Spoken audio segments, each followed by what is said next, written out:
You're listening to the Archaeology Podcast Network.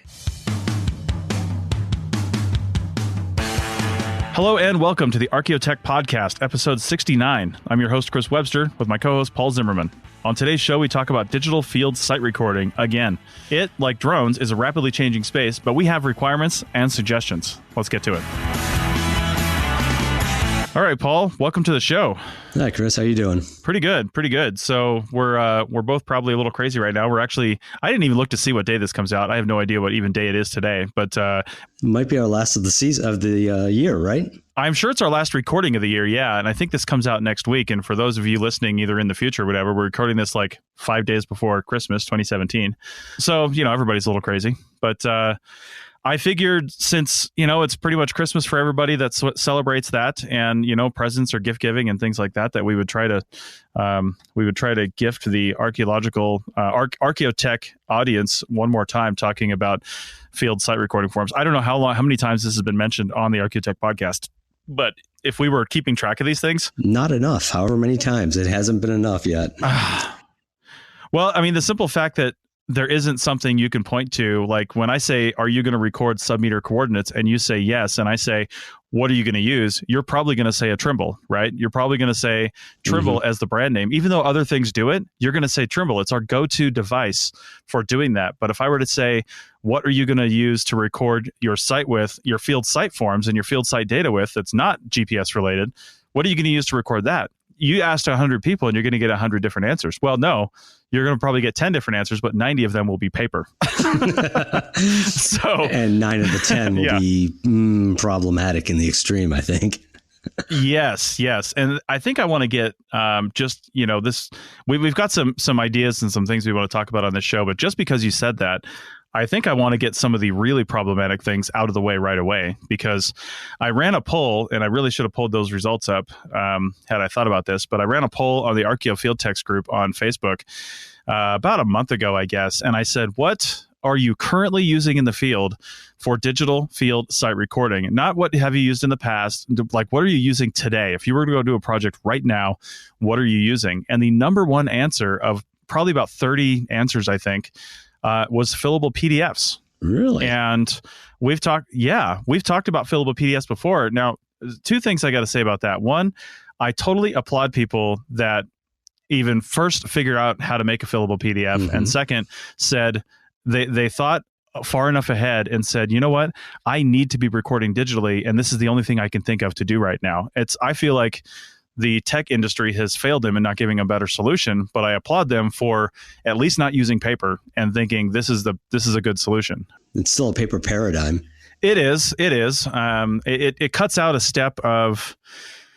Well, it cuts out it's still, if you're looking at just efficiency and you're not looking at data, because those are kind of two sides of the coin that we need to look at here. We need to look at efficiency and we need to look at data. What are we going to do with these things? If all you're concerned with is efficiency and reducing your time that it takes you to finish this project and thereby increasing your profit margin, because if we're talking about CRM, then that's what we're talking about, then a fillable PDF is actually not a terrible solution, because it almost completely eliminates the office work of typing up a site form into a Word document. If you're typing up that site form into a fillable PDF and that's 95% done when you leave the field, I say 95% because there's always error checking and things like that once you get back in the office, but there might be a few minutes per site record, but there's not a few hours per site record typing it up if you're using a fillable PDF. Now, that's assuming your PDF is robust enough that, if you have 25 pages of text, it can handle that. They're usually not, which is one of the big problems with fillable PDFs. But if you've just got some, blanks to fill in, maybe you're just using fillable PDFs for your like inventories or something like that, and it's just check marks or, counting up something or something like that. But if you're doing variable types of descriptions, fillable PDFs are going to be an issue. So that's the issue there with efficiency. It might save you some time. It will save you some time if you've got an average site that doesn't take a lot of variability and you can fill it all out in the field and you're just error checking in the office. But then the other side of that coin is data. And that's how we're going to frame this conversation today. Yeah. What do you mean by data? Well, what I mean by data is the things you type into a fillable PDF are not actually data in most cases. You can't do anything with it. You might as well be writing it on a sheet of paper, but you can't take the data in a fillable PDF, extract that into like a table, put it into a GIS or put it into a spreadsheet or a database, and then do things with it. You can't analyze that data in any way. A fillable PDF is basically no better than paper when it comes to its data potential, because. Yeah. Sorry. I'm going to throw out then a distinction then between the text that you enter into a fillable PDF is basically text, and we have to distinguish between text, even if it's entered digitally, and data, even if it's textual data. Does that make sense? Right. That does make sense. Yeah. So when I think data, I guess I think converting. I guess if I'm saying this right, and correct me if I'm wrong, I think I'm meaning an easy conversion of the text that you're entering in the field, no matter how you're doing it, and converting that into data, because you can collect paper information in the field. Obviously, people have done it for decades. You collect information on paper, you translate that to a spreadsheet or something. Now you've created what I call data, because data is something that you can do something with. You can store that, you can sort it, you can create tables, you can create pie charts, you can create all the fun graphics. You can do stuff with it. But until you get it into a format where you can do something with it, it becomes, it's not very useful. So I don't really consider it. I guess it's still data in a strict technical sense of the word, but it's not usable data. Well, what you're missing is what a term I use all the time here, pretty much daily at my work, is structured data. And it's the structure that becomes the important part. I mean, you might have a beautiful description of an object, but if that description isn't structured in a particular way, it's just a string of letters and words that a human has to go and pull apart in order to do anything with. But if it's structured in a proper way, so that you can, if it's those cells in that spreadsheet, each cell means something. It's that ancillary meaning, that extra meaning about where it is, how it's positioned in relation to other, what column it is. Is that the width column or the height column? Something very simple that you can understand. That means something. Right. So the structure, I think, is where it really changes between just text and data. And that's the part that I think that we have to really focus on. Yeah. And that's an excellent distinction to make. And that's where fillable PDFs fail, because when you enter information into the fillable PDF, sure, there's structure to where that is, but the only thing that can read that is a PDF reader. Right. You can't get it out. Once you get it to to the computer, off your tablet or whatever you're doing, it's still just a fillable PDF. There's no way to extract the individual things from those fields and have those field type tags or whatever attached to those pieces of information. Then it would become data if you could actually do that. Maybe something like that does exist at a high-end form, but I'm willing to bet most people using fillable PDFs are not considering that or doing that. Yeah, probably not. They're probably generally just flat fields, kind of not unlike typing in, your name on the line in place of the line on a Word document. Now, we've all received Word documents you have to fill out for different permission slips if you're a parent, or for different medical forms, who knows what, that then you're supposed to go print out, but you fill out in the right slot. And so there's a little bit of structure to it in terms of the formatting, but you can't pull that out in a meaningful sense. Now, PDF, the fillable PDFs, at least when they started out, there was an intent to have a back end to it, a web deliverable back end. So, field A would be first name, and that would go to some database someplace that filled out the first name, and field B would be last name, and that would go to that same database in the last name field. I don't see people doing that. I certainly wouldn't be doing that if I had a PDF, if I had a site form that I had to convert to a digital format, and the easiest way to do that was to scan that PDF and then make fields on top of the right areas to fill out. I'm probably not going to go through all the effort to set up a server that links into that, so that, and a database at the back end of the server, so that you can fill out that and then submit the form electronically to the back end. I mean, there's certainly easier solutions to that same set of problems nowadays. Yeah. And I think the slight evolution of that is something else we have in our notes, which would be something like a web-based form like Google Forms. Because a Google form, for anybody that's ever set one of those up, if you're just seeking information and you set up this Google form, you can have people fill that out, and then the product that you get from that is actually a spreadsheet of the information. The fields that you have on the form, the questions or whatever, are the columns across the top, and then each person that answers is a row. So, Chris Webster, row 1, here's all his answers to the things across the top, and that's data. That's something you can do something with. And even in Google, you can take that form and then create quick pie charts and graphs and whatever you want from that. That's data right there. Right. But the whole problem with a Google form, aside from security, and that, unless you're really careful with Google, all someone needs is the link to really get all that data. In a lot of cases, you have to, there's obviously ways to secure that, but they're not ways that people really understand or use a lot of times. So I never put anything really sensitive in a Google form, quite frankly. And the other issue is, of course, if you happen to be using Google Forms in the field, I'm not aware, maybe you can on an Android-based tablet, but I'm not aware of the fact that you can use them offline. I don't know if you could to save information, because I don't think it saves information locally. I think it saves it to Google's servers. If you create a form, you answer it, then you create a new form. Like if you're just doing an inventory type of thing, or maybe you do have a full site form on there or something like that.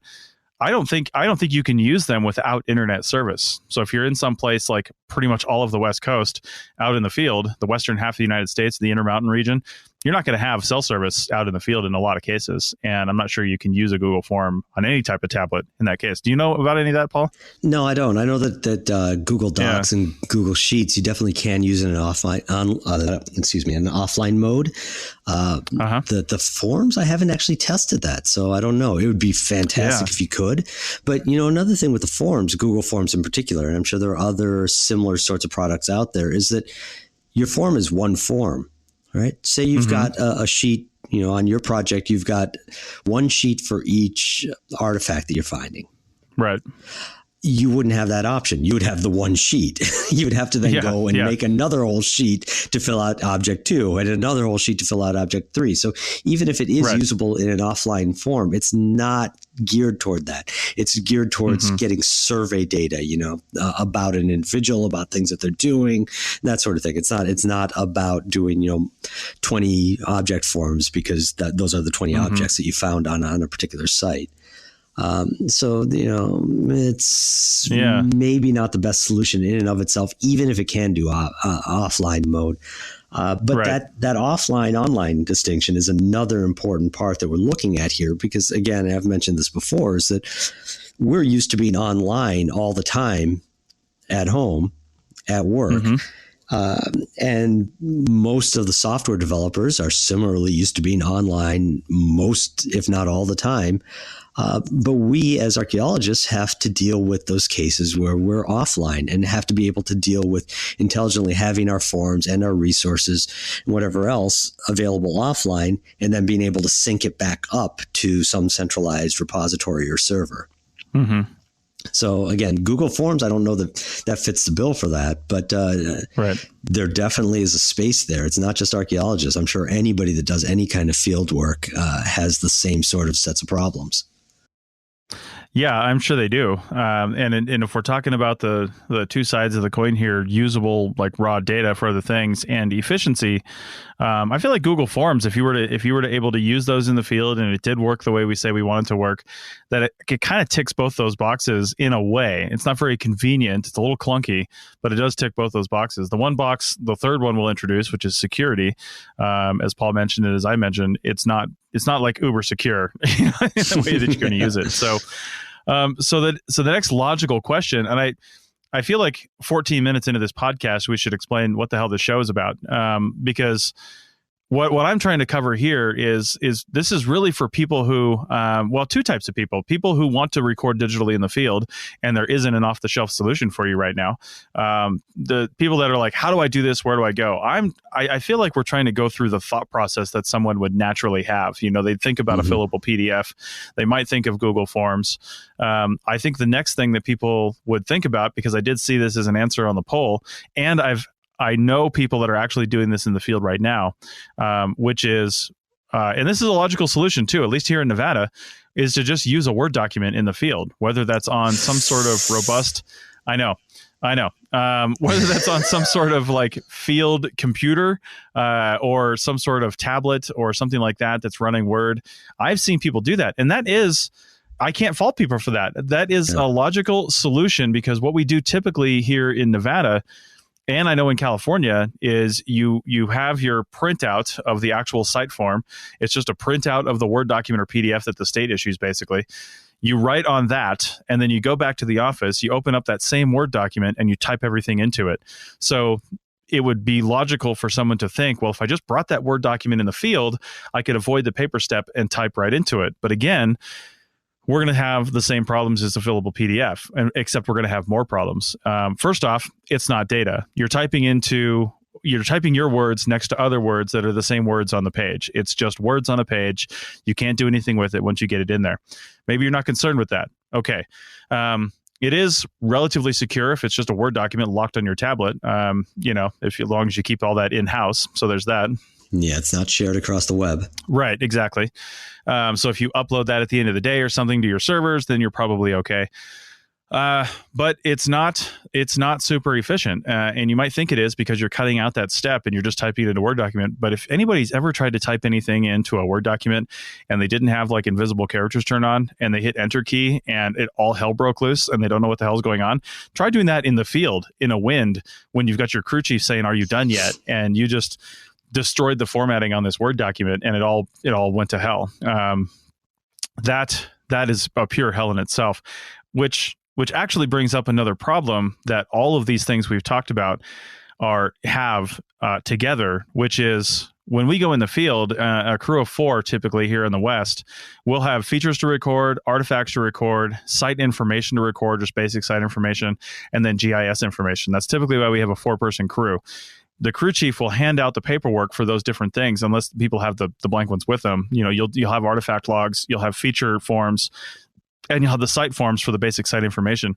And each person does their part. And then in the office, all that gets synthesized into a single site record document. Well, the biggest problem with using something like a Word document as your site form and things like that is now you're taking the 3 or 4 different Word documents or pieces of documents, and then you're trying to put all those together if people all have their own tablets and they're working on individual pieces. Same thing with a PDF, same thing with a Google form. Unless you really broke everything up into its individual constituent parts and you could put it all back together again and not confuse one site for the next, then you're fine. But that's really difficult to do. And that's where databases come in. Right. Databases are pretty much the answer to that problem. Well, before we move on to databases, maybe we can do that after the break. I would say that the reason why when you said Word documents is because a PDF at least is, it follows very closely a paper paradigm, right? So you've got the PDF, which is the card that you have to fill out, the form that you have to fill out, and what you fill out on it is what you're writing there in pencil or pen on top of that form, right? So it's kind of a layered metaphor.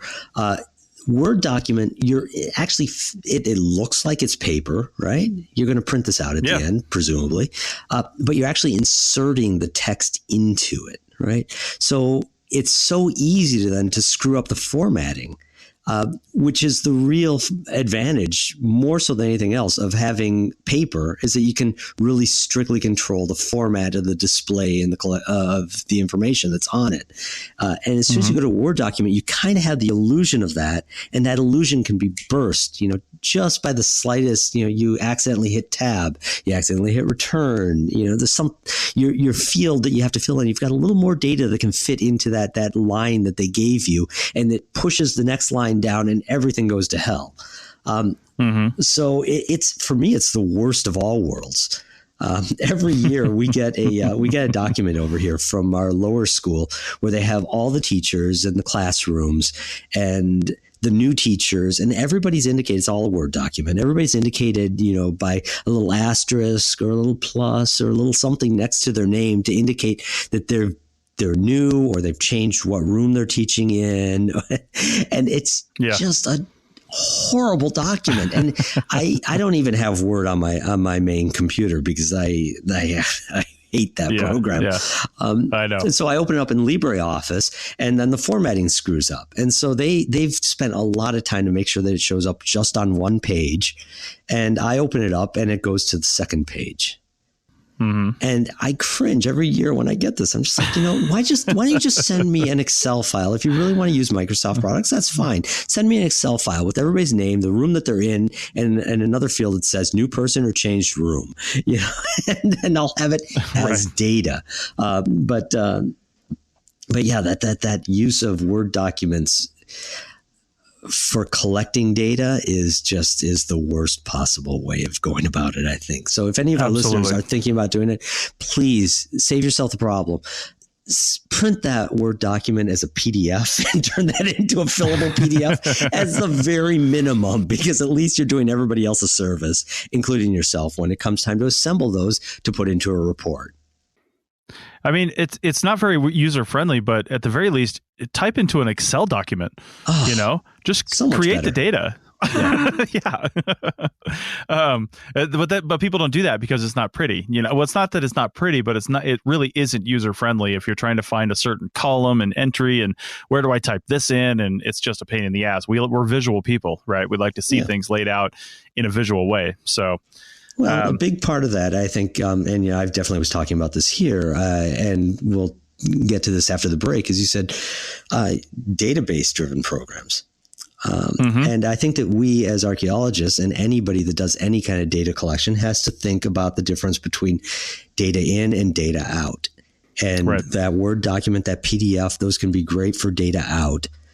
They're terrible for data in, and we have to make that sort of distinction. And if you think about that early enough in your project, in the design of your research, you'll avoid a lot of headaches down the road.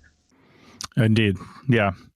All right. Well, let's take our break, and then we'll come back and talk about databases. On this break, you will hear about the members program. We've had a couple new members in the last week or so from this recording. Thanks for that. I know all the support helps. So check it out, arcpodnet.com/members. We're adding new content to the member site. You would have heard this podcast probably about a week early if I'm on my stuff and I get it done on time. So the minute I get them edited and error checked, they go up on the members only site, and then they release to the public on the date that they normally release. So as soon as I can get them out, you have access to it if that's an important thing to you. And that's not just this show, that's all the shows. So, all right, well, listen to this ad about our members only site, and it's I think it's about a minute long, so you have time to go over to the website and sign up while you're listening to it. So that's great. Thanks for that. And we'll be back in just a second. All right.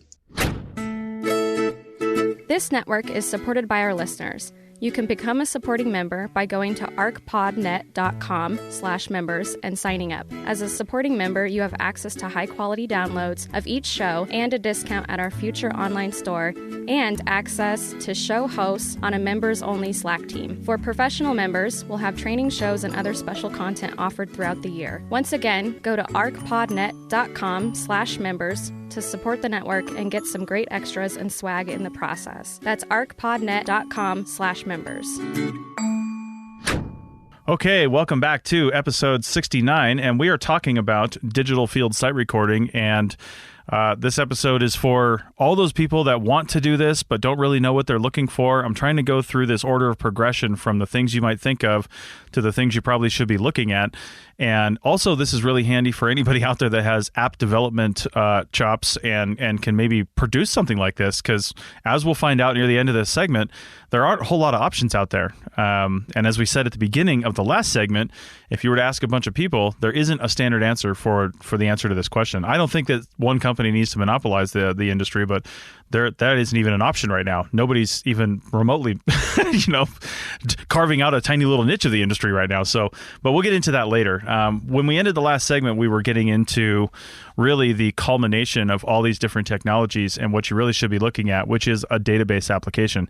And databases, I'll admit, for even myself, back when I was like in grad school, I didn't have a lot of experience with databases, and I met a guy who was at the grad school at the University of Georgia, and he was like a database architect, and he was showing us this back end of a database, like the relational tables and all that stuff, and my mind was just blown. Like, I'd never seen anything like that before. I had no idea what I was even looking at, all the lines connecting everything, and it was a total mess. But he understood it. And I know way more about databases now than I did back then. I think I'd still probably struggle with putting together a nice, efficient one. But I think I don't think I'd do too bad, quite frankly, but you really got to pay attention to how the thing is built, because it'll run slowly or crash when you're trying to access data from the database. So anyway, that's neither here nor there.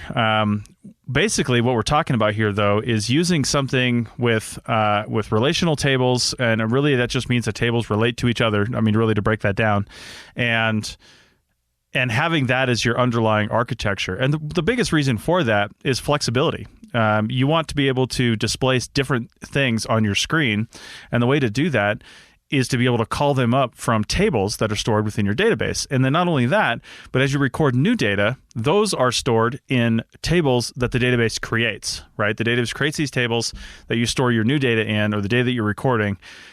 And then the interface that you're using, the user interface, the UI or GUI, some people call it, the graphical user interface, is the visual pleasing expression of the database, basically. Right. That's the layer on top that allows you to not have to look at all the tables and lines to make it simple. So let me try to give you a well, not exactly a real world example, but one that anybody can understand, is that if you have a well-constructed database, and we're talking about relational databases here, I'm not talking about NoSQL databases, which I'm still trying to get my brain around. Say you have a table that has quadrants, your excavation quads, and you've got another table that has artifacts. And the quadrants table has, at a minimum, the dimensions, the boundaries of the quadrant that you're excavating. And the artifacts have their own locations, right? They're 3D locations in space. You could very easily, in a relational database, ask the database to say, hey, find me all artifacts that are in this particular area. And so you could show then which quads match that. Or, you can break it down by depending what kinds of data you've collected. And that's, again, gets back to the thing of data in, data out. But you can break it down. You can slice and dice it in different ways. Give me all the potsherds. Give me all the figurines. Give me everything metal. However you want to categorize it, depending on the variabilities of your site. And be able to look across diagonally and, vertically and horizontally, and slice and dice all that data that you've collected, all those little bits of information, and be able to pull out stuff that's hopefully meaningful. I mean, really, really, because we as archaeologists are very visually focused. It really hits the ground running when you start mixing that in with the GIS, and then you can have databases behind your GIS. So that you can display any of these different variables or multiples of different variables.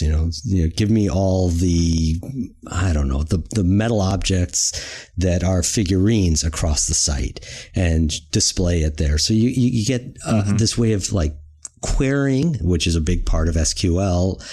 Sorry, let me back up a little bit here. So relational databases, most of them use an interface which is called Structured Query Language, SQL. It's a very simple programming language developed in the 1970s, I believe, and it's very mathematical. And it's, as soon as it starts to click with you how to program in it.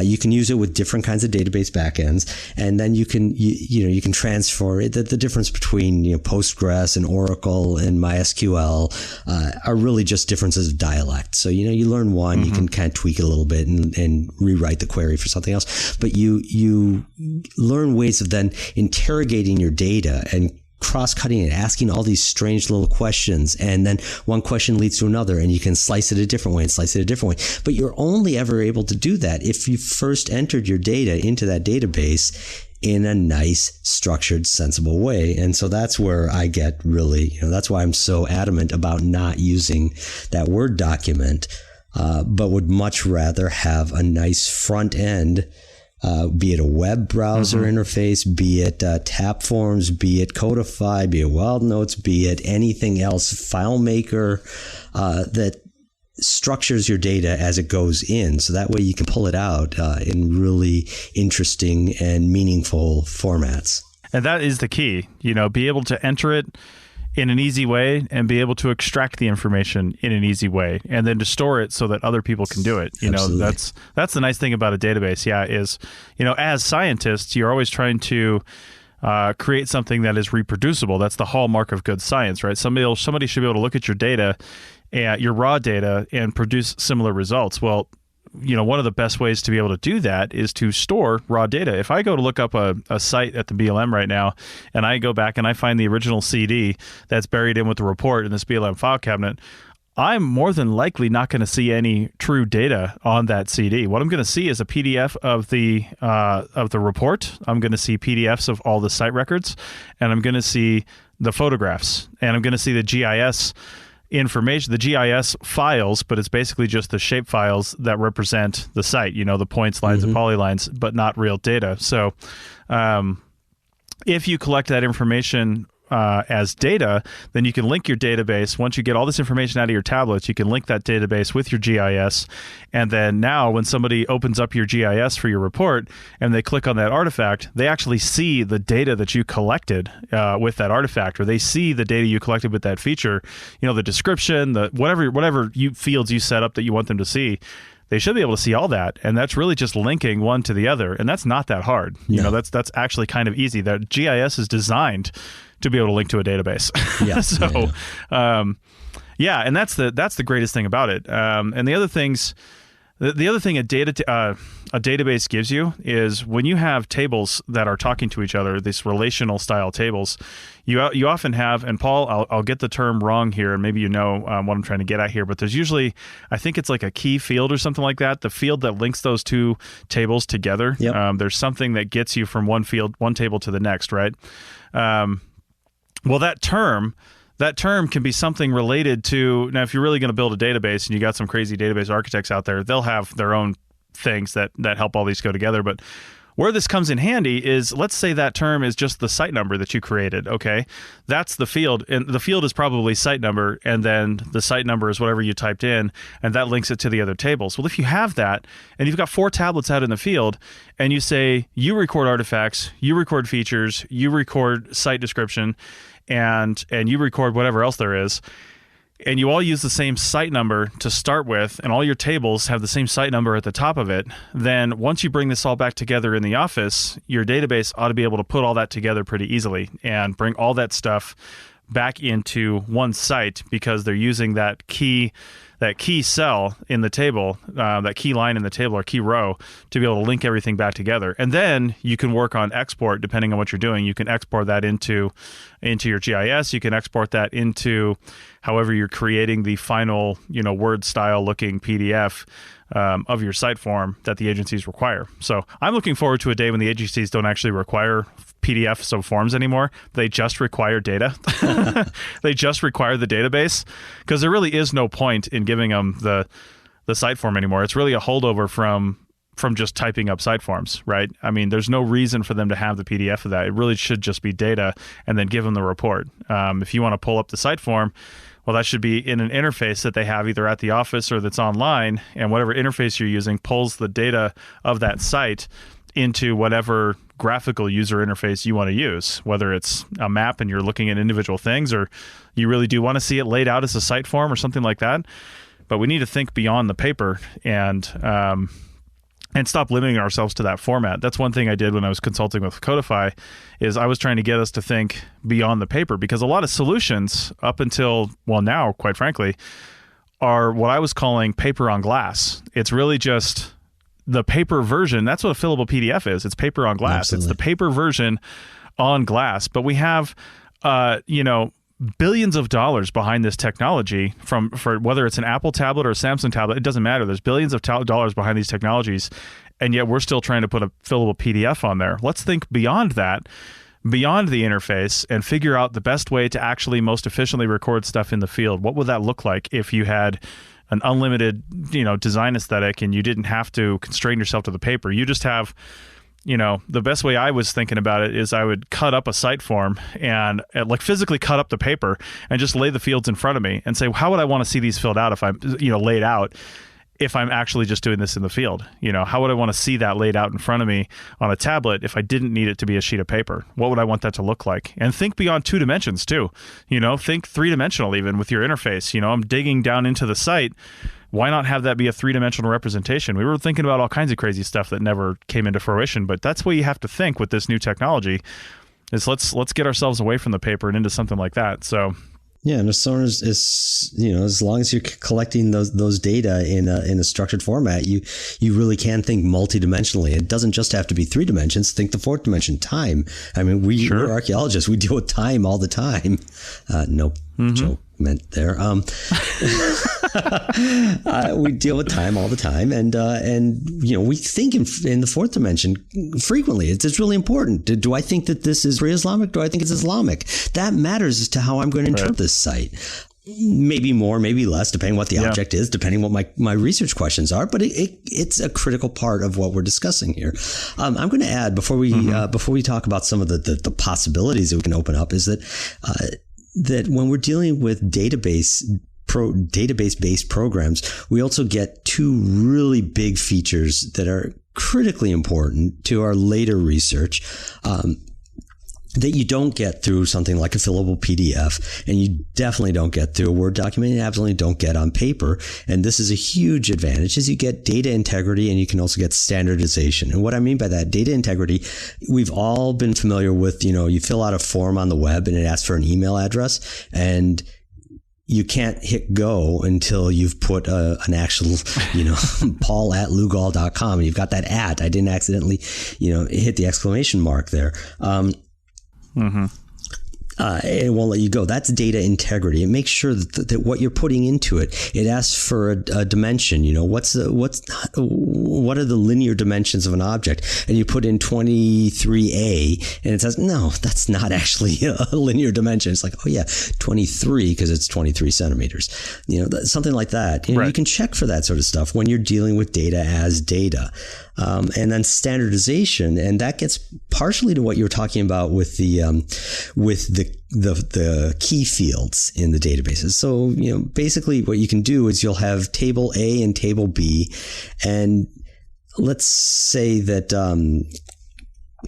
instead of having to write down the site name, we're working in a part of the world where we've got sites, let's say, named sites. Instead of having to write down the site name and potentially having somebody misspell it, you just pick it off a list and it's site 4, right? But they don't have to know that it's site 4. That's in the back end. The computers can take care of knowing that it's site 4, knowing that it's site 3004. It doesn't matter.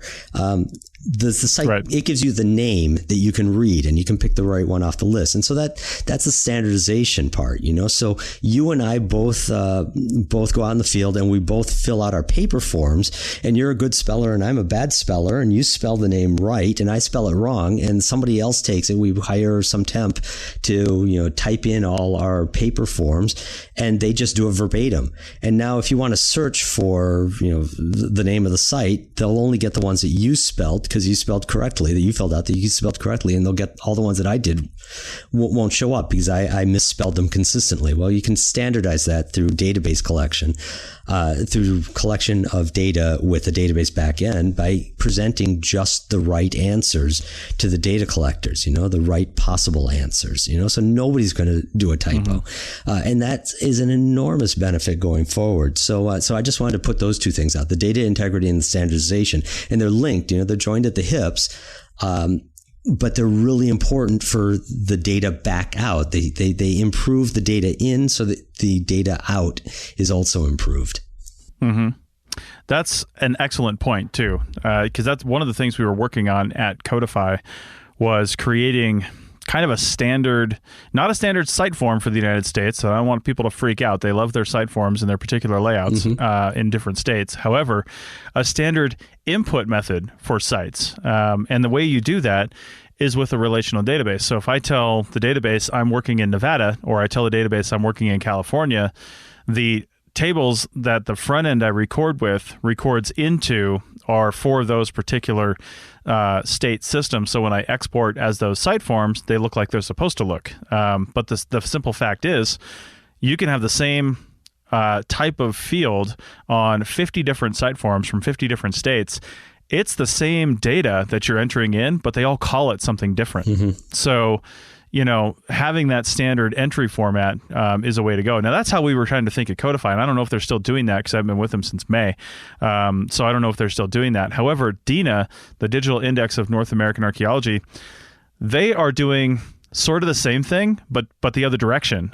They're standardizing the way information comes to them, basically. So they're creating a database of existing things, and instead of having everybody enter something into a standard format, because that's not what they're doing. Nobody's entering information into DINA like that. DINA is going to different states and getting their site information.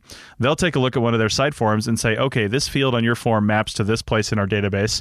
This one maps to this place. So once they figure out that mapping, they can suck in a state's entire database into theirs, and now it's in their standardized database. And that's, again, like you said, another powerful feature of databases is to be able to have standardization like that, different terms that mean the same thing in the same table. So when somebody queries it, no matter where they're from, they get the same information. And that's what they're trying to do. So with Codify, we were trying to put everything in a standard way. And with DINA, they're trying to accept everything in a standard way, if that makes any sense. It totally makes sense. And then there's also the other bit is that, if especially those of us that work in the old world, I don't know how much it applies in the new world, but I'm sure it applies quite a bit as well. Multiple different spellings for things and multiple different languages and texts for let's say site names, right? So I work in the Middle East, so I might have a French transliteration, an English transliteration. I definitely have the local Arabic spelling of a site, and all of those, if people were to write them in just as text, there's no correlating between them. You would have to know that the French sh is ch and the English is sh. And actually the Germans, because they're being very pedantic about it, are doing it as an sh. So, right. And good for them, and then the locals are writing it with the Sheen character, which is in a totally different script, So you have the ability then, if you're dealing with data as data, of doing translation tables too. So I could reference a site by its ID and we can spit it out the other end in the Arabic or the German or the French or the English spellings like that. And it doesn't matter. The recipient then can see it in their own best format as well. There's so many opportunities to here that I don't see any downside at all to any archaeologist ever. I don't see any downside that would prevent any archaeologist from going to a database driven system. The only one is that it's quicker to convert your existing Word documents to Word documents that you can put on your tablet, or if you go a little bit farther, to turn it into a PDF with fillable fields. But beyond that, you're really, really hampering yourself down the line when it comes to data analysis. And I think we've, as a field, turned the corner now. I think we're far enough along that we really have to think digital first for all its major advantages. Yeah, absolutely. So, all right. Well, we are going to go a little long on this segment because, I only need a few minutes for my app of the day. So I think we can cut into that a little bit. Yeah. Okay. So, because one of the things we're not going to get to everything we want to talk about here, but one of the things I do want to mention right here near the end is what's available for you to use now. So if you've come this far, what's available now. And I will say there are a number of companies out there that are really trying to do the right thing here. They know that this is a problem. They're trying to solve it. And I applaud them for that. And I wish that there was a solution for them so they didn't have to create a position for app developer. I mean, how many how many companies now have like an app developer on staff? Really, it's not even an app developer. More likely, it's a person who has those skills, and now that's what they're doing. That used to be the GIS department. I knew people who would study GIS and then they do a little bit in the department, and now they're part of the GIS department, and they're not archaeologists anymore. I've seen that happen organically a number of times, but I think that's happening with app development now. You can learn that on the side, and then you're like, oh, hey, we should be doing this, and I'm going to kind of do this on the side, and then it kind of becomes your job with that company. A lot of big companies are trying to solve their own problems, and they're the ones that are, I don't want to say doing it right, but probably doing it for a longer term sustainable way is they're building a database, and then they're building a way to interface that database in the field. Now, that's the nice thing about FileMaker. If you're using FileMaker, you can use FileMaker Go on a tablet, on an Apple tablet, an iPad. And FileMaker Go is the graphical interface to the database that you're using. Okay, so that's actually how Codify works. And no, that's not a secret to anybody. Michael will show you the back end if you ask him.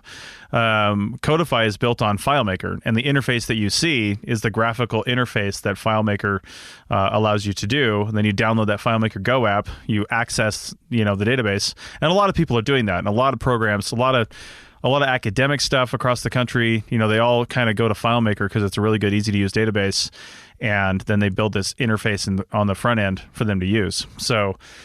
So that's what's available, is a database application like FileMaker. You can do something like I've used it in the past because I didn't actually know how to use FileMaker at the time, which was Tapforms, and that's really just manipulating that front end part of it. The database is happening behind the scenes with Tapforms, and there's MementoDB for Android, and there's I can think of a few of them off the top of my head. There's a bunch of form creation apps. Tapforms I mentioned because it's commonly cited as the number one form creation application for iOS devices. It doesn't work on Android, and they've been around for a while. And but Tapforms is pretty cheap. It's like $9, I think, on the App Store, maybe a little more. And you can create your own. You can create your own forms on Tapforms, and that information exports as a table of data, okay, that you can do stuff with if you know how to do that. That's what I do. I use that table of data to bring that into a database if I need to, or just bring it into a Word document with this merge form that I created. And then it creates that Word document for me, which I can error check and then send off as a PDF, and I'm done. Fill all the requirements. Of course, one of the other ones is Codify, which we've talked about extensively. We've interviewed Michael Ashley on here about Codify on the Archaeotech podcast a long time ago, and talked about it pretty extensively. Codify, I'll be honest, I don't really know what they're doing right now because they've taken most of their website down, and they just want you to call them. I think they're doing like custom solutions for people. Don't quote me on that because there's nothing saying what they're actually doing on their website, so I don't really know. But I know what they were doing, which was basically leading in that direction, where you would talk to them. They do this data audition, which you can apply for on their website at codify.com. And they will go over your system and find out what your particular needs are, and then take their system and craft it to work with those needs. And you'll pay them, whatever that costs to do that. I don't know what the costs are. I don't know if there's ongoing costs or if it's a one and done. I don't know what any of their structure is right now because none of that's on their website anymore. So that's Codify. So I'm going to chime in right here between these two kind of modes of FileMaker, Tapforms, and Codify. FileMaker and Tapforms on the one side and Codify on the other side is what I've seen a lot of in academic archaeology, where either you go with a very generic system, for sure, and you try to craft something out of it that's going to work for your particular project, or you go with something that's more directed, that's more closely targeted to the archaeological community. In this case, Codify, which is, very much targeted toward the archaeological community, and have somebody else make relatively minor adjustments to their system in order to work with your project. So those have been the two basic modalities. But, I'm thinking, you said Tapforms is about $10.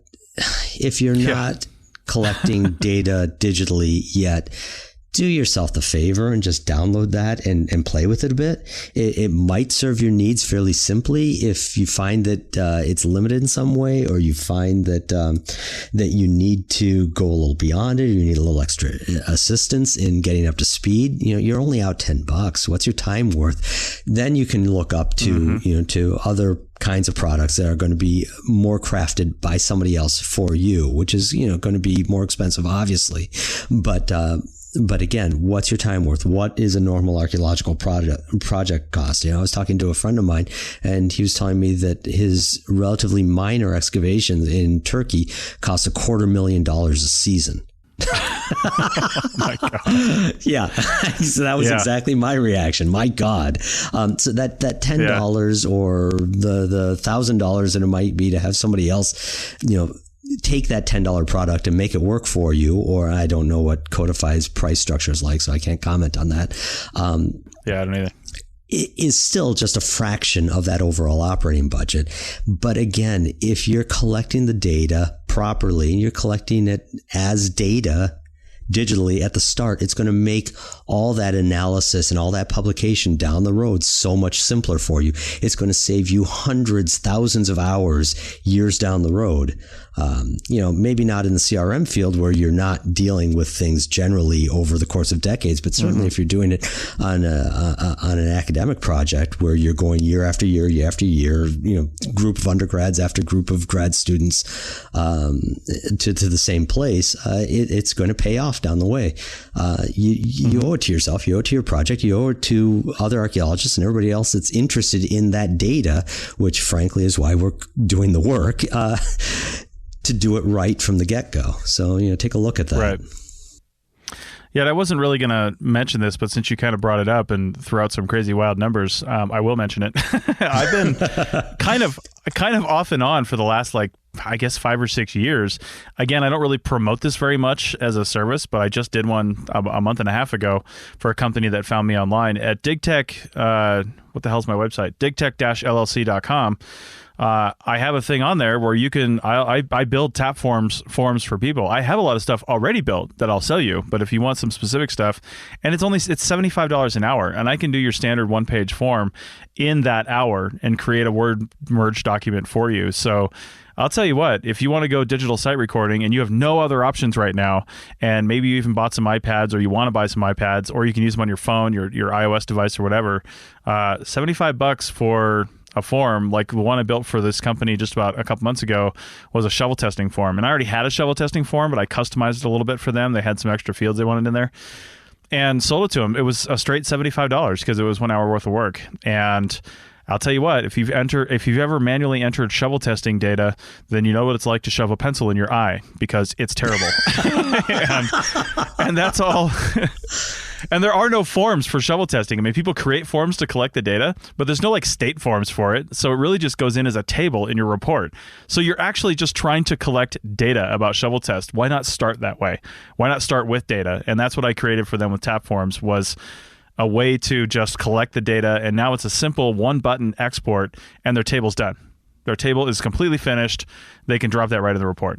So $75 I'm just going to say this for our listeners, in case you're wondering, that was not a setup. I did not plan this out with Chris beforehand that I was going to suggest doing this, but take that as proof of concept. I mean, that it's money well spent if you're thinking about your data collection up front and early, and then also it's still probably money well spent if you realize that you're a little at sea to get an expert to help you. Okay, well, let's push through this last bit here real quick, so we can get to our app of the day. The last two, and there really is only one more thing to mention, which is WildNote. But we mentioned FileMaker. I wanted to stress, just because and maybe WildNote is the same thing, but I can't say that because I don't really know. But when we say FileMaker and then we say Codify, just keep in mind that when you get Codify, you're actually getting FileMaker as well, because FileMaker is it's like saying I use metal to build a car or something like that. It's just the tool used to build Codify and code. And it's the same thing with tap forms. I could actually call the forms I create with tap forms something else if I wanted to. And I'm using tap forms as my construction tool. That's what Codify is. So if you want to know what the back end of that is, you can't look at it because it's locked down. He'll show you, but you can't, if you just get it, you can't see it. Because that's kind of proprietary information as well, is the way somebody used that to construct what you're seeing. But that's what Codify is. And I'm only mentioning that because I don't know what WildNote is built on. And we've interviewed WildNote before on this podcast, so I'll try to link to that in the show notes. But WildNote is another one of those, it's another form creation service, and theirs is a little bit different, where you create the forms essentially in their online interface on a browser on your computer, or you download the forms they already have. They have a number of forms that are ready to go, and you basically create your projects and things like that ahead of time. Now, my information's 5 months old, so things could have changed rapidly in this space, but take that with a grain of salt. Yeah, they were under heavy development when you talked about them.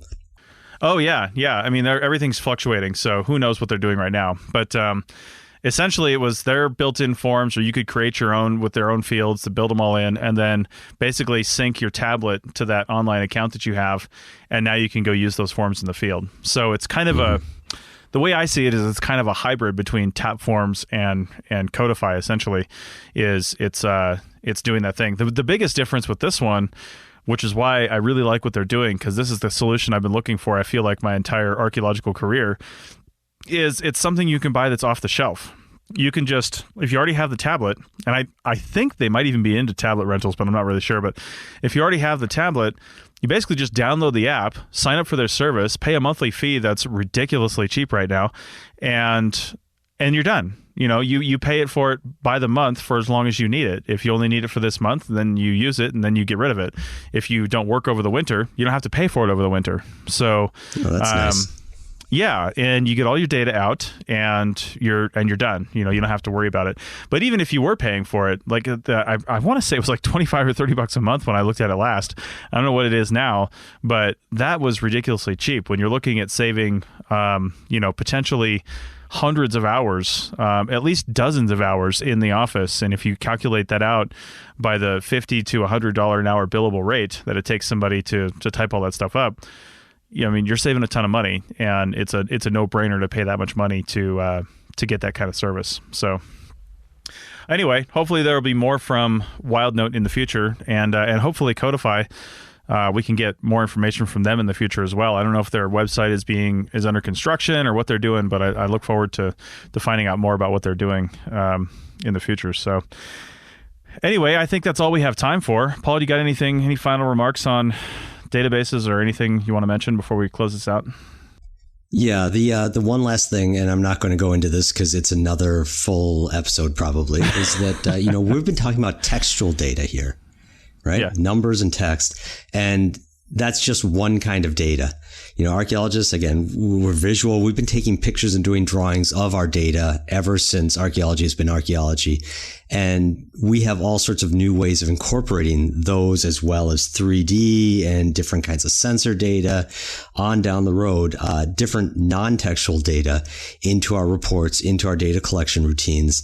And I think that the digital recording really opens up the doors to that in ways that hadn't been opened before. So I'm just going to leave that hanging out there, is that, think big. Yeah, absolutely. And as you were saying that, I created another episode idea for us, and I think I actually could have created 2 or 3 photographs in the field. We could spend an entire episode talking about how to take and catalog your photographs. It might be the same thing as Codify or WildNote or Tapforms or something like that, but they're treated a little differently, and there's reasons for that you need to understand and be aware of, because some of those applications, when you take pictures in them versus importing pictures into them, will actually change your photograph in ways that you may not be aware and you may not appreciate. So they change the metadata, basically, is what they do. Same thing like when you upload a photo to Facebook. It used to include the location information, and now it only includes that if you tell it to. Because in the early days of Facebook, pedophiles were just looking at the locations of photos and going to houses with children with photos. And that actually happened. So they no longer do that unless you tell it, I want my location to be there. So anyway, that's a whole other topic. We're going to take a break real quick and then come back with our App of the Day segment. I'm going to run an ad for my DigTech Concierge service, which is basically, if you have all these questions, I basically set this up as so I could be on retainer for you, which I've noticed people don't want to just talk for a minute. They want to talk every time something new comes out. They want to talk every time something, some newfangled thing, or they have an iOS update. They're not sure if they should do it. It'll break all their apps. They have a computer update. They're not sure if they should do it. I get phone calls and emails from people all the time. I figured I'd set up a yearly service where you basically hire me for the year and you can call me 24 hours a day. Well, maybe not 24 hours a day, but most of the time throughout the year. And then I can help you through your tech emergencies. So listen to this ad for my Dig Tech Concierge service, especially with the new year starting up. You can start it off right with high quality tech information. Let me go through the pain of all that stuff so you don't have to. So, all right, we'll be back in a minute with our App of the Day segment.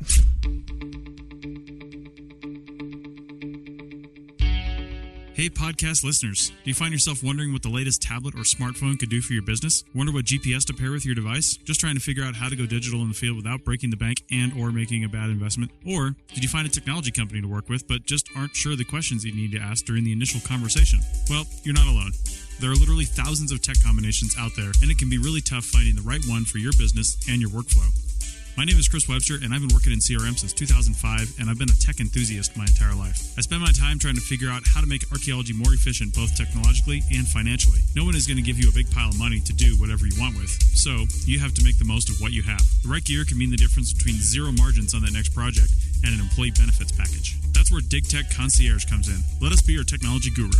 Whether you have just a few questions or want us on retainer 24 hours a day, 365 days a year, we're here to help. With years of experience, tens of thousands of acres of survey done completely digitally, and many, many people trained, Dig Tech is your tech BFF, just waiting to guide you through this process now and through the inevitable changes to come. Should you hold on to those tablets or upgrade?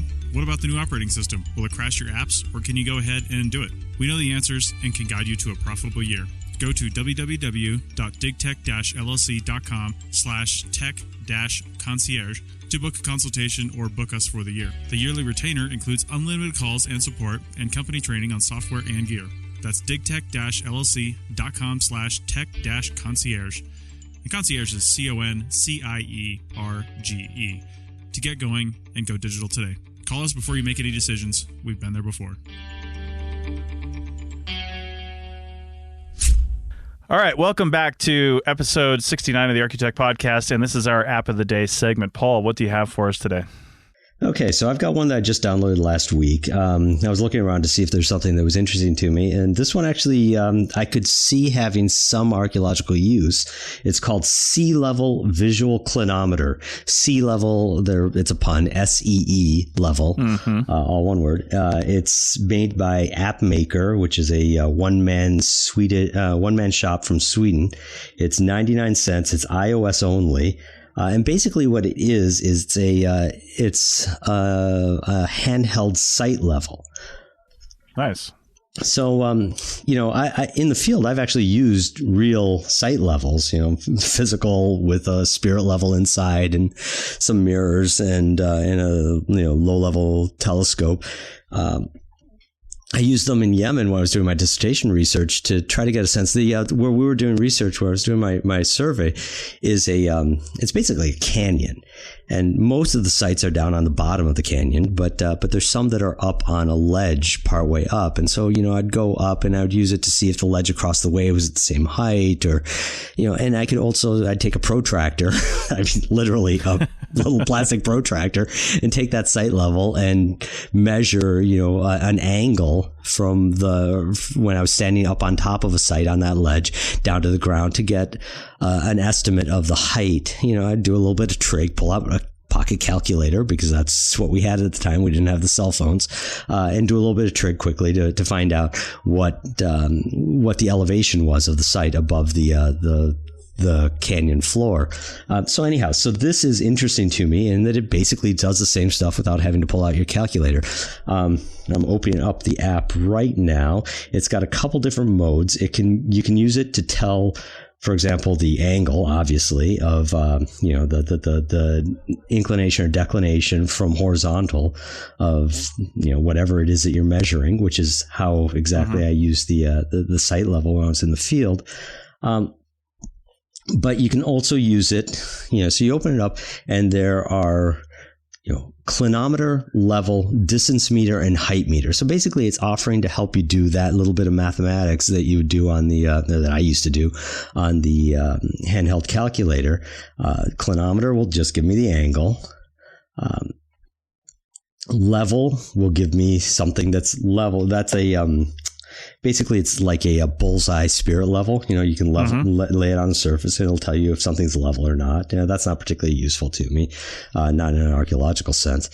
Distance meter. So if I have something off in the distance that's a known height, I can measure it here in the app, and it uses the camera, and so I can measure across, and I can and put in, freeze it and put in the height of the object. Say I know my buddy is 6 foot tall and he's standing across there, and I can use that then to get the distance between me and him. So that's potentially useful. And height meter does the opposite. Say I know the distance, I can use it to get the height of something. And so that would have been very much like I was using the climbanometer in the field too. If I want to know how high that little fortress was up on the scree slope of the canyon walls, I can guesstimate it, or I can maybe guesstimate it with a little more accuracy using a tool like this. So it's not the most intuitive interface. It has a guide, that's what it's called here in the on the menu, a guide explain how to use it, but it's not a whole lot of help. So it's really one of those things I think that you have to play with a bit just to see how you use it. It's not a very deep app. It doesn't try to do a whole million different things. It does, again, the clinometer, which is just basically measuring the angle between horizontal and whatever, up or down. The level, which is just, spirit level, like any of the millions of other spirit levels you've seen on iOS devices. And then the distance meter and height meter, which are the opposites of each other. But those two, again, are potentially useful if you don't have other tools. The last time I was in the field, actually, when I did the majority of my dissertation fieldwork was in '99. And I did have GPS, but it took a long time to lock on. And we still had the... what was it? Differential. What's it called? No, not differential. Selective variability. Selective... Yeah, was that the name of it? I don't know.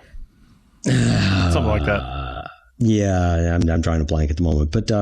But basically what it meant was that the military was consciously degrading the signal in a random way. Oh, right. So we couldn't... selective availability, that was it. Yeah. So the military was degrading the signal. So, it was reasonably good for horizontal differences, but it was terrible for height. And even for horizontal, it wasn't all that great. But, if you averaged a measurement over a long time. So anyhow, blah, blah, blah. So I was using the handheld clinometer because I didn't have any other good tools for telling elevation. Nowadays, I probably would, which just even with the GPS in my phone. But if I were stuck in a situation that I didn't have good GPS reception, or I wanted another check on the GPS, for 99 cents, it's worth a look, I think. Mm-hmm. Okay. Yeah, I could see, especially for the clinometer. I mean, a lot of us have this on our compass, but I could see in the age of digital information, like we just talked, a lot of times when you're like shovel testing or something, you'll write off a shovel test for various reasons. One of those could be slope. And if you wanted to add a visual thing, like if you're recording digitally, like in that shovel test form that I created for that company that I mentioned in the last segment, I always include on my forms, because photographs are cheap these days. You can take them and not use them. You don't have to write down every single photograph in the photograph log like we do, with like film and things like that.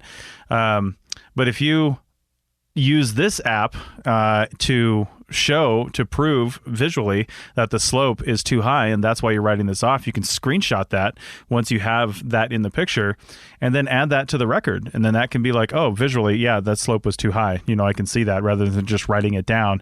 And if somebody wanted to verify that, they'd have to go to a topo map or something and find that. So, and in similar vein, a lot of times we talk about the slope on a site recording out here in Nevada. It's called the Basin and Range system for a reason, because there's a lot of mountain ranges. And sometimes we want to represent that, and just taking a picture doesn't often show you what the slope is, because maybe it's not at the right angle to really get that perspective down.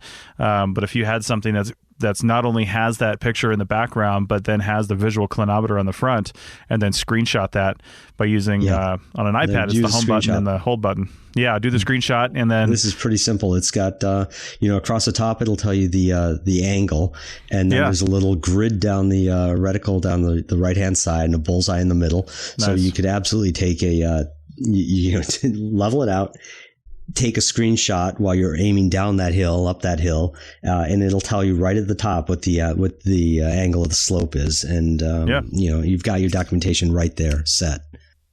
That's pretty cool. Yeah, I like it. So, okay, well, that's pretty awesome. The link to that will be in the show notes. So I've got one that's also $199, although I think I got it for free on like a deal sometime. But because I do not remember paying for this. However, and coincidentally enough, I don't know who's doing why this is. Paul and I didn't coordinate this, but mine is from like an independent app developer as well, named Dennis Donner, and he's out of Germany. He's just like makes apps. Like you go to the website page, and it's basically his resume, and you click on the app on that page, and it takes you right back to the App Store. So not a lot of information. However, the app I've got is called Pinpoints, and if you're looking for it on the App Store, it's just Pinpoints, one word, and then it says Flight Driving Distance Calculator. Now, at first I saw this and I'm like, what the hell would I use this for when I'm just going to use like Maps or Waze or something like that? And then I really saw the, I guess, utility of it for the driving directions. For the flying one, I mean, any real pilot is going to use ForeFlight or something else that's a little more sophisticated. They're probably not going to use this for flying distance calculators unless you're really curious what the bird's eye distance is from one point to the next. It will tell you that. But where I see this coming in handy is, as CRM archaeologists, we drive across the country a disturbingly high amount of times. Like one year I drove all the way across the country from Florida to Seattle 3 times. And that was ridiculous. So, and often what I'll do so I can tell someone, when I'm going to be there, and this changes, the longer you drive, the more time you really have to add to the realistic estimation of time, because you're going to stop for gas, you're going to stop for food, whatever. But I'll tell somebody if I'm driving a long distance, it says I'll be there at this time. Now, if it's going to be a multi-day trip, I might actually want to know the individual steps in between. So with Pinpoints, you can enter in an entire route. And the really neat kind of thing that I noticed that this does that not anything else does, like if I enter in a whole route in, say, Waze, and I tell Waze or Apple Maps or Google Maps that I'm going from here to New York City, and it's going to give me that distance. And then tomorrow when I wake up, I punch in, okay, now I'm going to be from this new here to New York City. And then the next day I'm going to do it again. And I have to do the route over again every single time. But if I know where I'm going to stay for the night, and let's say I've got, my route set up and I know where I'm going to stay, I can enter in all these major end of the day points, and it will tell me the distance in time. Well, it'll tell me the distance and it'll show me the route for each one of those legs of the trip, and I can save that entire route as the whole thing. But the other really cool thing is, each one of those legs, it says open in Maps. So if I just go to that route and I know I'm on day 2, because I know where the heck I'm at, I can just go to day 2, click open in Maps, and then it opens right up in Apple Maps the route that I'm going to drive for the day. I don't have to program in the whole thing. I just have today's route programmed in, and it's done automatically. And I think that's pretty slick. I haven't seen another mapping program that does that as efficiently. Now, I know with Google Maps, you can set up a route, and that has multiple points. But if you get out of that and you don't save it, or you can't save it, then it's gone. With this, it's saved in a completely different application. And then when you're ready to use the map, you just click on that segment and say, okay, I'm ready to drive this segment or walk this segment, and it opens in Apple Maps, and your route is still saved in Pinpoints with the total distance and all that stuff, plus the individual route distances. So I thought that was pretty neat. Otherwise, it's a pretty basic app, and that's the only utility I can see using it for, is doing multi-point routes that are probably multi-day, so you don't have to program it in every day, and you can visually see every single day what you have to do. Like today's going to be a 700-mile day or something like that, and you can just know that and go right to the map without programming it in. And might save you some stress on what's usually a stressful trip anyway. So that's why I said it was pretty quick. It's pretty basic. I'm not sure it's worth $199. If you drive a lot and you have multiple stops all the time, then this might be something that's good information for you, especially CRM archaeologists, like I said, that are constantly traveling from one job to the next. Might take several days to get there. This could be a good indication of what you have to do every day for driving. So I've got a question for you then about this. Sure. Really more closely tied to archaeology. Would this be useful in any way if you're walking transects? Maybe, but I don't know if it's because you can zoom in on the map and drop a pin rather than punch in an address. So it could it could be useful in showing you, like if you didn't have the GIS up for some reason or whatever, but you knew where the boundaries were of your survey area. Maybe if you're just curious on your own. I couldn't see the company or crew chief really using this because somebody's going to have, like a Trimble or something out there, and they're going to know the exact numbers. But if you just wanted to know for your own edification, like, okay, I'm going to start here, and I think we're going to walk up to there and then back down to here, and then you can set in those waypoints. In a planning sense, not necessarily in a recording sense. No, for sure. But it would sell you for your own peace of mind. Oh, crap, we're going to walk like 9 miles today. And, we're probably going to walk this much before lunch. And this is probably where we'll stop. If you have those individual segments listed out, that'd be pretty cool, actually. So that's a good idea. So that's it for that. That's all I have for that one.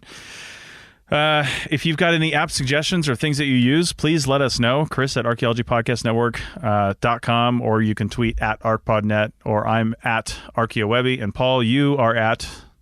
I'm at, my Twitter handle is at Lugal, Lugal, and my email is paul@lugal.com.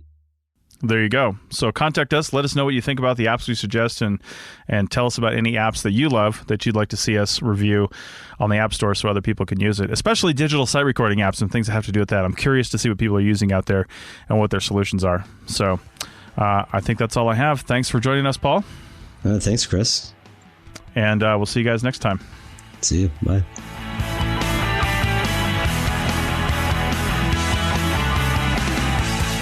That's it for another episode of the Archaeotech Podcast. Links to some of the items mentioned on the show are in the show notes for this podcast, which can be found at www.archaeologypodcastnetwork.com/Archaeotech. If you like the show and want to comment, please do. You can leave comments about this or any other episode on the website or on the iTunes page for this episode. You can also email us at chris@archaeologypodcastnetwork.com or use the contact form on the podcast webpage. If you'd like us to answer a question on a future episode, email us. Use the contact form on the website or tweet your questions with the hashtag Archaeotech or tag at ArchPodNet in your tweet. Please share the link to this show wherever you saw it. If you'd like to subscribe to this podcast, you can do so on iTunes or on Stitcher Radio. You can also type the name of the podcast into your favorite podcasting app and subscribe that way. Don't forget to go over to iTunes and leave a review of the show. It helps us get noticed so more people can find our podcast and benefit from the content. Also, send us show suggestions and interview suggestions. We want this to be a resource for field technicians everywhere, and we want to know what you want to know about. This show is produced by Chris Webster and Tristan Boyle, and was edited by Chris Webster. This has been a presentation of the Archaeology Podcast Network. Visit us on the web for show notes and other podcasts at www.archpodnet.com. Contact us at chris@archaeologypodcastnetwork.com. Thanks again for listening to this episode and for supporting the Archaeology Podcast Network. If you want these shows to keep going, consider becoming a member for just $7.99 US a month.